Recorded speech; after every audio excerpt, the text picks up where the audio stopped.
مبارکہ اس کو ذکر کرنے لگا.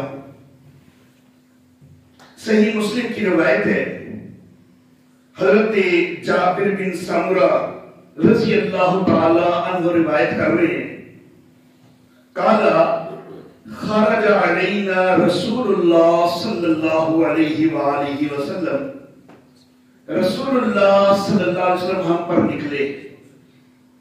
فقال، کہنے لگے، ما لی اراکم رافعی ایدیکم، مجھے کیا ہے کہ میں تمہیں اپنے ہاتھوں کو اٹھاتے ہوئے دیکھ رہا ہوں. کأنہا اذناب خیل شمس، جیسا کہ یہ وہ جو گھوڑے ہوتے ہیں بٹکے ہوئے گھوڑے، تو ان کی دمیں ہیں، تو اس طرح ہاتھ اٹھا رہے ہو، یہ کیا کر رہے ہو؟ اسکنوا فی الصلاۃ، نماز کے اندر سکون کرو، نماز کے اندر سکون کرو. اب یہاں پر واضح طور پر نبی اکرم صلی اللہ علیہ وسلم نفی کر رہے ہیں کہ یہ بار بار کیوں ہاتھ اٹھا رہے ہو، بٹکے ہوئے گھوڑوں کی دموں کی طرح یہ کام نہ کرو. اب پھر یہاں پر وہ کہہ رہے ہیں وہ انجن ٹریننگ میں کرتا ہوں تھا، بٹکا گھوڑا وہ انجن کرتا ہوں ہے. اللہ اللہ میرے محترم احباب، وہ انجن تو کیوں کر رہے ہیں؟ کون انجن کرتا ہے بھائی؟ کوئی بھی نہیں کرتا. تے صحابہ بھی انجن کرتے سن. انہوں نے جی اصل گل ہے سی کہ جدو سلام پھیرتے سن نا صحابہ، تے ادھر والے نوں اینج کر کے سلام کرتے سن، تے ادھر والے نوں اینج کر کے سلام کرتے سن. اس کو منع کیتا ہے نبی کریم صلی اللہ علیہ وسلم نے. تے وہ اس گل نوں بنانا واسطے کہندے نے کہ وہ انجن جڑا نا اینوں منع کیتا ہے، انجن نوں نہیں منع کیتا. میں کہتا ہوں اصل معاملہ یہ ہے، سلام والی روایت بھی میں مانتا ہوں، سلام والی روایت بھی میں مانتا ہوں. صحیح مسلم کے جس صفحے پر یہ روایت ہے اسی صفحے پر وہ روایت بھی موجود ہے، لیکن لفظ دونوں کے مختلف ہیں اور بڑا واضح فرق ہے، تو دونوں کو ایک موقع کے لیے نہیں بنایا جا سکتا. اللہ اللہ. یہ جو میں نے روایت پیش کی ہے، اس کے ابتدائی لفظ کیا ہے کہ خرج علینا، ہم پر نکلے رسول اللہ صلی اللہ علیہ وسلم. جس پر نکلے ہیں ہمیں رفع دین کرتے دیکھا ہے، جس پر نکلے ہیں تو ہمیں رفع دین کرتے دیکھا ہے، تو کہا کہ یہ کیا کر رہے ہو؟ تو گویا کہ یہ نماز نبی صلی اللہ علیہ وسلم جماعت کے ساتھ کروا نہیں رہے تھے، تو پھر یہ کون سی نماز ہے؟ یہ سنت اور نفل وغیرہ ہے. یہ معاملہ سنت اور نفل کا ہے، یہ نبی صلی اللہ علیہ وسلم سے باجماعت نماز کا معاملہ نہیں ہے. اور جو دوسری روایت ہے وہ بھی حضرت جابر بن سمرہ سے ہے، اور اسی باب میں امام مسلم نے اس کو بھی نقل کیا ہے. وہ کیوں اسی باب میں یہ دونوں نقل کیے ہیں وہ میں بھی بتاتا ہوں انشاءاللہ. قالا کنا اذا صلینا مع رسول اللہ صلی اللہ علیہ وسلم، حضرت جابر کہتے ہیں، جابر بن سمرہ، کہ جب ہم نے رسول اللہ صلی اللہ علیہ وسلم کے ساتھ نماز پڑھی تو وہ والا معاملہ وہ سنت و نفلوں کا ہے، یہ باجماعت فرضوں کا معاملہ ہے. قلنا السلام علیکم ورحمۃ اللہ، السلام علیکم ورحمۃ اللہ، ہم نے کہا السلام علیکم ورحمۃ اللہ، السلام علیکم ورحمۃ اللہ. واشار بیدہ الی الجانبین، اور دونوں سمت اپنے ہاتھوں سے اشارہ کیا. فقال رسول اللہ صلی اللہ علیہ وآلہ وسلم، تو رسول اللہ صلی اللہ علیہ وسلم نے فرمایا، علامت رمون بایدیکم، اپنے ہاتھوں سے اشارے کیوں کر رہے ہو؟ یہ سلام والی روایت ہے. کأنہا اذناب خیل شمس، گویا کہ یہ بٹکے ہوئے گھوڑوں کی دمیں ہوں. انما یکفی احدکم ان یضع یدہ، تم میں سے کسی ایک کو بھی، ہر ایک کو یہی کافی ہے کہ وہ اپنے ہاتھوں کو رکھے اللہ فخذہ، اپنی ران کے اوپر، ثم یسلم علی اخیہ، پھر اپنے بھائی کے اوپر سلام بھیجے.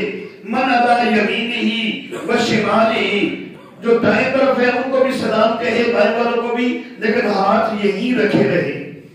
تو میرے محترم احباب، امام مسلم رحمہ اللہ نے دونوں حدیثوں کو ایک ہی باب میں نقل کیا. کیوں ایک باب میں نقل کیا؟ امام صاحب نے باب کا عنوان جو بنتا ہے وہ ان دونوں کا مطالعہ کر رہا تھا. اس کے عنوان کے اندر ہے باب الامر بالسکون فی الصلاۃ. ایک ہے فی الصلاۃ، باب نماز کے اندر سکون ہو کرنے کا حکم، والنہی عن الاشارۃ بالید، اور ہاتھ سے اشارہ کرنے کی ممانعت، ورفعها عند السلام، اور سلام کے وقت ہاتھ اٹھانے کی ممانعت.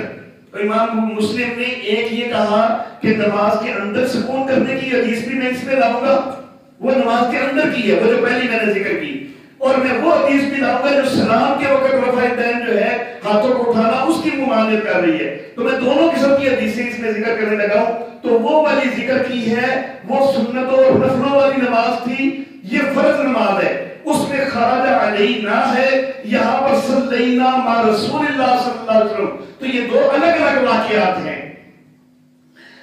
اللہ اللہ. اور جو پہلی حدیث میں نے ذکر کی تو اس کے اندر بڑے واضح لفظ ہیں، اسکنوا فی الصلاۃ، نماز کے اندر سکون کرو. سلام پھیرنے کے وقت نماز ختم ہو گئی تو پھر ادھر ادھر ہاتھ کیے، تو اس سے بھی دوسری جگہ منع کیا ہے. لیکن وہ جو پہلی حدیث ہے وہ یہ کہہ رہی ہے اسکنوا فی الصلاۃ، تو وہ نماز کے اندر کے رفع دین کو منع کر رہی ہے. اللہ اللہ. اور میرے محترم احباب، ایک دلیل نسخ کی یہ ہوئی کہ نماز کے اندر تدریجاً سکون آتا گیا ہے، تو اس وجہ سے پہلے زیادہ جگہ رفع دین، پھر اس سے کم ہوا، پھر اس سے کم ہوا، پھر اس سے کم ہوا. اور تنسیخ تم نے بھی مانی ہے، ہم نے بھی مانی ہے. صرف یہ ہے کہ تم تنسیخ کا دروازہ 4 پہ بند کہتے ہو اور اس کی کوئی دلیل کوئی نہیں کہ وہاں تنسیخ رک گئی تھی. ہم کہتے ہیں تنسیخ آگے بھی جاری رہی ہے، بس بات تو اتنی ہے. اور ہمارے پاس اس کی دلیل کہ ایک مقام والی جو روایت ہے وہ یقیناً بات کی ہے، وہ پہلے کی ہو ہی کوئی نہیں سکتی. اور اس کے اوپر مزید تائید حضرت ابوبکر صدیق کا بھی میں پہلے بیان کر چکا، حضرت عمر فاروق رضی اللہ تعالی عنہ کا بھی بیان کر چکا کہ وہ رفع دین نہیں کرتے. اب کیا ممکن ہے کہ نبی اکرم صلی اللہ علیہ وآلہ وسلم اپنی آخری نماز تک رفع دین کرتے رہے ہوں اور حضرت ابوبکر صدیق نے بھی چھوڑ دیا ہو، حضرت عمر فاروق نے بھی چھوڑ دیا ہو؟ پھر حضرت سیدنا علی المرتضی رضی اللہ تعالیٰ عنہ کے متعلق ان علی ابن ابی طالب کان یرفع یدیہ فی التکبیرۃ الاولی، حضرت علی ابن ابی طالب بھی صرف پہلی تکبیر کے اندر ہاتھ اٹھایا کرتے تھے، التی یفتح بها الصلاۃ، کہ جس کے ساتھ نماز کو شروع کرتے، ثم لا یرفع فی شیء من الصلاۃ، پھر پوری نماز میں کہیں بھی رفع دین نہیں کرتے تھے. تو 4 جو ابتدائی خلفاء ہیں ان میں سے 3 سے احادیث کے اندر صراحت سے ثابت ہو رہا ہے کہ وہ رفع دین نہیں کرتے سوائے تکبیر اولیٰ میں. تو میرے محترم احباب، ٹھیک ہے رفع دین کرنا وہ سنت رہا ہے، لیکن بہرحال وہ بعد میں منسوخ ہو گیا. نبی اکرم صلی اللہ علیہ وسلم نے اس پر عمل چھوڑ دیا. جب نبی اکرم صلی اللہ علیہ وسلم نے اس پر عمل چھوڑ دیا تو ہمیں بھی چھوڑ ہی دینا چاہیے. ناسخ پہ عمل کرتے ہوتے ہیں، منسوخ پہ عمل نہیں کرتے. وآخر دعوانا ان الحمدللہ رب العالمین.